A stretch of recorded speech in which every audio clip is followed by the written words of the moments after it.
Public hearings. Notices have been published, posted, and mailed. We're going to hold a public hearing, waive the first reading, and adopt an urgency ordinance of the City of San Bruno in order to opt in and allow the continued existence and operation of the San Bruno Redevelopment Agency in accordance with AB 1X27. City Attorney.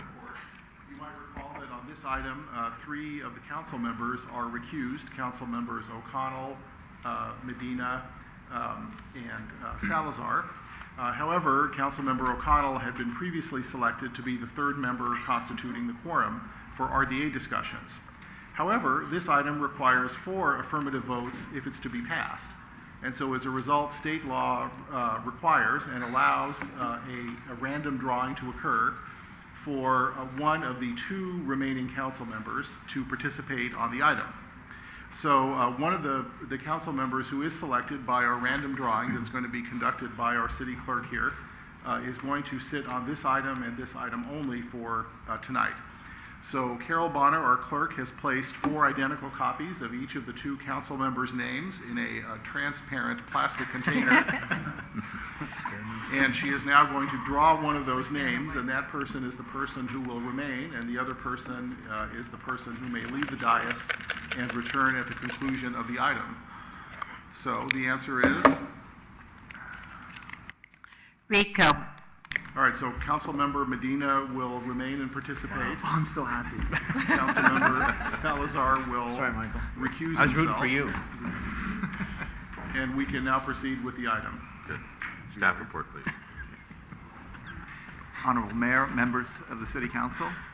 As you learned at the July 12th City Council meeting, 2 new state laws that significantly affect redevelopment in California were passed as part of adopting the state budget.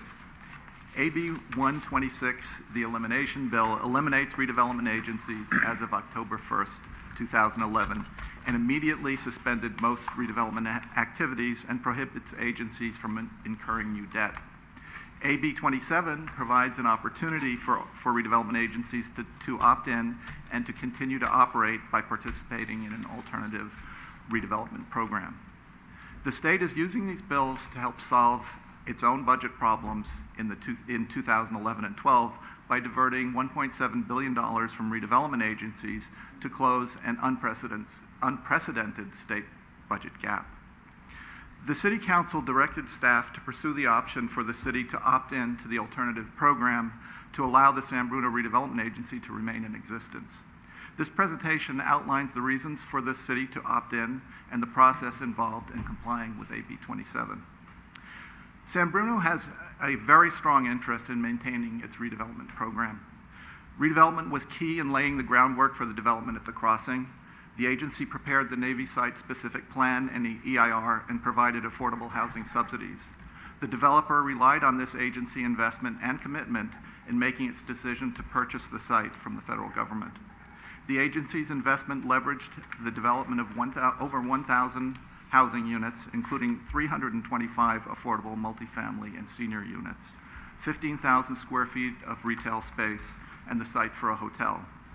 The crossing had a 0 value in 1999, and now it has a value of over $300 million. The number 2 bidder on the Navy site was looking to rehab the existing buildings for a swap meet facility. Imagine what might have happened if the city did not have the tool of redevelopment at that time. The agency is actively involved in a number of critical ongoing redevelopment projects identified in the redevelopment plan, the 5-year implementation plan, and the draft transit corridors plan. The agency has already made substantial investments in these projects that would diminish in value if they're not completed. The agency is now in the process of developing the transit corridors plan, which seeks to create a similar framework as the Navy site specific plan, in order to transform the downtown and commercial corridors around the new Caltrain station into a transit-oriented development district. The plan will be a guide for future public and private improvements designed to promote private investment, accelerate the economic recovery of the city, and to generate quality local jobs. City staff are also working with developers to identify potential affordable housing projects, affordable housing opportunities on vacant and underutilized sites in the transit corridors area, such as the Budget Motel site on El Camino Real. Adopting the opt-in ordinance will ensure that these important redevelopment activities are not disrupted. Without the adoption of an opt-in ordinance agreeing to comply with AB 27, the redevelopment agency is operating under the requirements of AB 26. The elimination bill, which is AB 26, suspended all new redevelopment activities and dissolves redevelopment agencies effective October 1, 2011. Suspended activities include incurring new indebtedness, restructuring existing indebtedness, making loans or grants, entering into contracts, and amending existing agreements. The only permitted activities now include making payments on existing bonds, loans, legally binding agreements, and contracts for administration of the agency. Additional requirements of AB 26 include the preparation of an enforceable obligation payment schedule by August 28th, 2011, if the ordinance is not enacted by that date, the opt-in ordinance, that is. Creation of a successor agency and an oversight board to pay enforceable obligations and administer the dissolution of the agency. Once the agency adopts the opt-in ordinance, it can resume normal operations without the threat of dissolution imposed by AB 26. The primary obligation incurred by the opt-in ordinance is for the city to make annual payments to the county auditor controller beginning in this fiscal year and in all succeeding years of the agency's existence. If the city fails to make a payment, the sanction is dissolution of the redevelopment agency under AB 26. Therefore, the general fund and other funds are not at risk if the agency fails to make a payment. If the city fails to make a payment. AB 27 is designed to generate a total of $1.7 billion from all redevelopment agencies in the state in this initial year. The California Department of Finance published the payments for each redevelopment agency in the last week, and San Bruno's payment amount will be $3,152,000. In subsequent years, the intent is to raise $400 million annually from payments. Unfortunately, the formula for raising those funds is complex and dependent on future factors, so it is not possible to know at this time what the city's annual payment will be after the first year. Cleanup legislation is in progress, which should clarify that calculation. AB 27 payments to the county auditor controller are due in two payments on January 15th and May 15th. Funds to make the annual payments may come from any available fund source, including the agency's non-housing fund, which is assumed where most of the funds will come from. However, the agency may use the low and moderate income housing fund in the first year if no other funds are available. Staff has identified redevelopment housing and non-housing funds to make the initial payment, although the Finance Department is evaluating what portion could come from housing funds, which will be presented at a future meeting.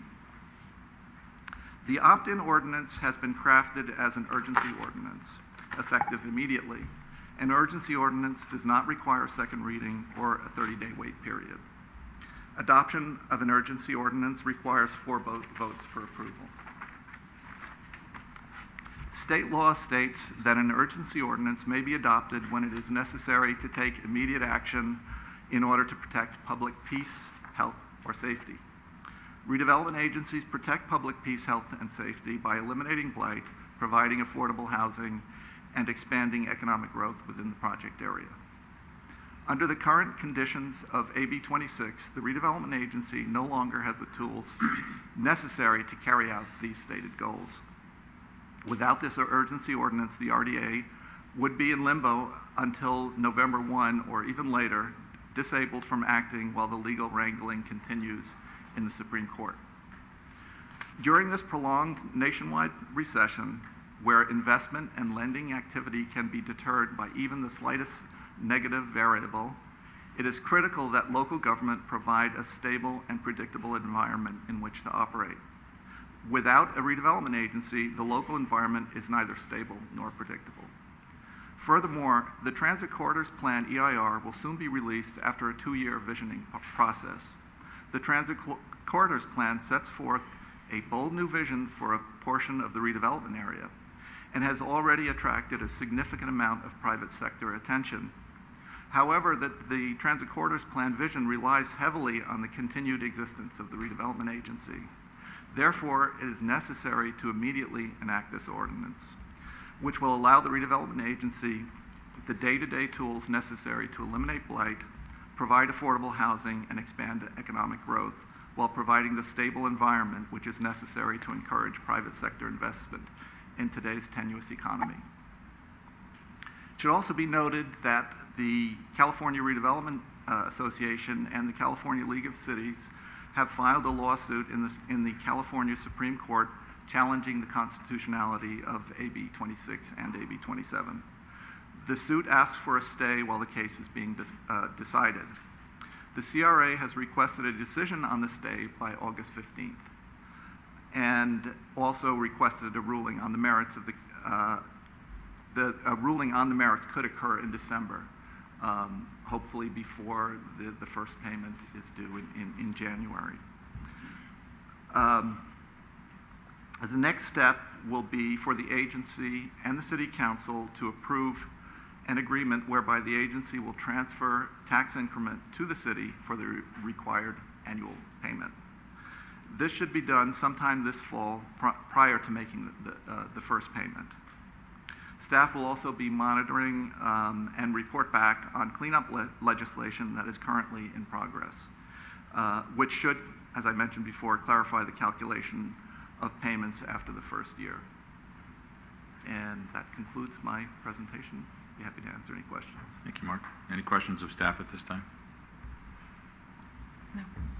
All right, at this time, we're going to open the public hearing, and anybody in the audience, the public, would like to speak on this issue? Yeah, please come to the podium, please.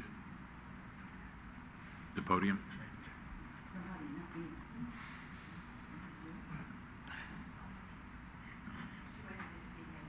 Oh, this is not, I'll call you on public comment. This is not it, okay. So no one would like to speak? You should know that if you don't speak to us at this... I thought it was kind of interesting on Right. Suleiman Hills at the right meeting. I think he's hiding back there, right? If you don't wish to speak to us at this time, you will be precluded if we close the public hearing from speaking to us again on this item. So, Move to close the Action. public hearing. Second. motion and second to close the public hearing. All in favor? Aye. Aye. Okay. Any discussion, action? Mr. Mayor, I'm mixed emotions about this, but I think I can safely speak for most of us is that we don't have a choice. And I sit on this council with three colleagues that created redevelopment, and we were Johnny-come-lately to the game in the first place, and we saw and we still see, the benefits of redevelopment. And it's just like San Bruno to get tripped up every once in a while. 9/11 happens and we get stuck. An explosion happens and we got to regroup. And it's just San Bruno, the resilient city. And I think we're going to do it again. And I think we've got some great plans for redevelopment. And with that, I think we should keep redevelopment. And I'd like to introduce the ordinance. I think we waived the first reading. And I make a motion to waive the first reading. Second. Motion and second to waive the first reading. All in favor? Aye. Aye. Okay. And now, if I can, introduce this urgency ordinance and get going. Board Member Ibarra. Aye. Board Member O'Connell. Aye. Board Member Medina. Aye. Chair Ruane. Aye. Before we move on to the next item, I just want to say also, since the Assemblyman is here joining us this evening, I've spoken to him personally and in public that I believe this is a form of extortion, and I'm not really in favor of it, but as Councilmember Ibarra said, we really have no choice. I guess the Prop 22 a while ago said, don't touch our money, and the governor pretty much said, well, yeah, we can't touch the money, but we can sure try to eliminate the agencies, circumvent what the people really want. I still believe that the people don't want this touched, but unfortunately, at this point in time, we really have no choice. So hopefully, as the council member said, you know, we see the light at the end of the tunnel. It's just a little further out there, and hope it's not a train coming the other way. So, anyway, No puns on trains. thank you very much.